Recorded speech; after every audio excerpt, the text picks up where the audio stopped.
Hello, everyone. So, as a lot of people suggested, I'm creating a couple of small videos on how to use the software, and I'm going to start with the installation guide.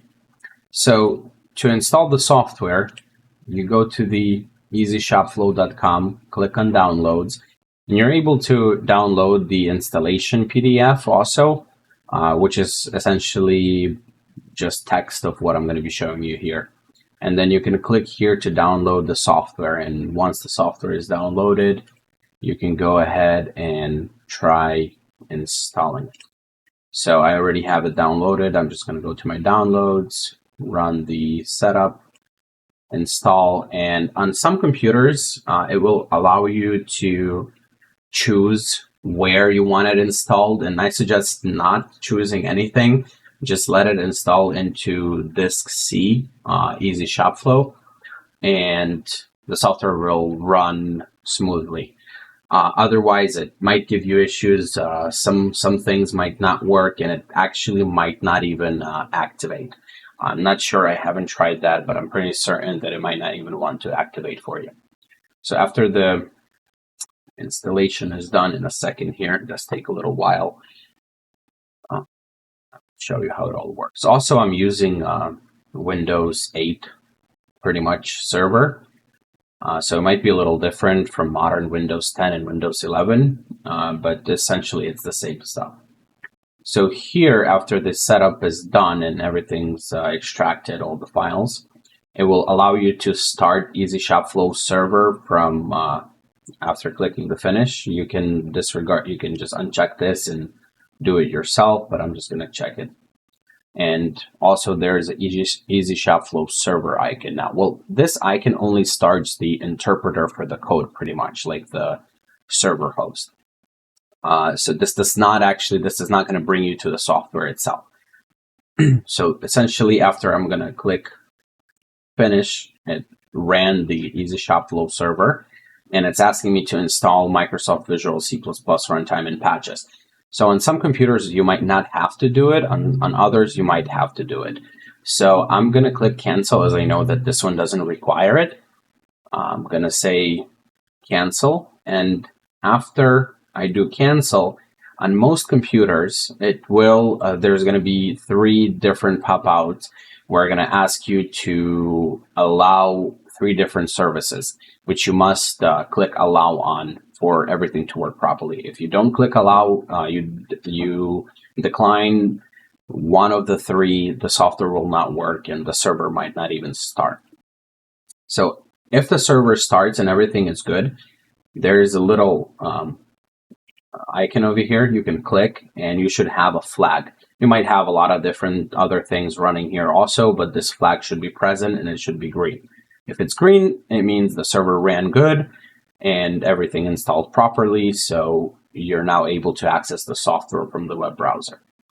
Now, if it's not green, it might give you a issue like the host file issue that's mentioned in my instructions manual, installation manual, and you just have to follow these instructions. So if it says not available to write, failed to start, then you have to open your command prompt and allow the hosts file admin privileges for all users. After that, it should work. If you have something else, then not available to write, anything else, just try installing the Microsoft Visual patches and runtime and patches. If neither of them work and you're still having issues, please reach out. I'll do my best to help you and resolve any other issues you run into.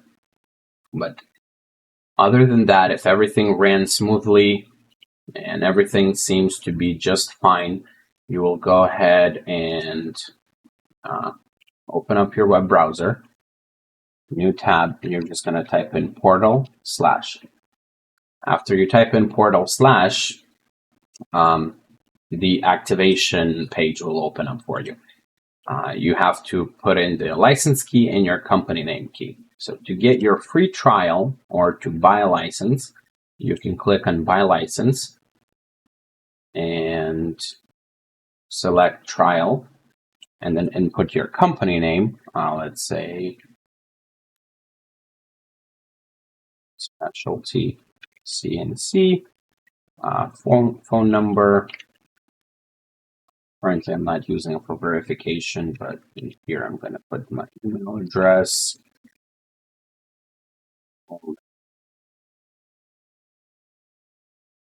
So this allows me to request a verification, a trial license key number. The license key number for the trial will not come instantly. It will first go to me. I will see that you're not trying to get a trial for over 30 days. You're not doing it again or something like that. And I will send you a code if everything is good. I will usually do that within 10-15 minutes. So I'm going to click verify that my trial was requested. Now, once you get your trial license key, you're going to go ahead and input it right into here. My email.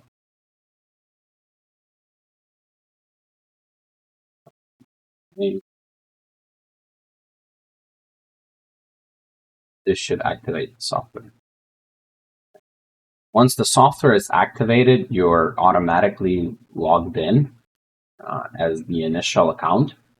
So if you do log out, your initial username and passwords are both account. Then you go ahead and log in.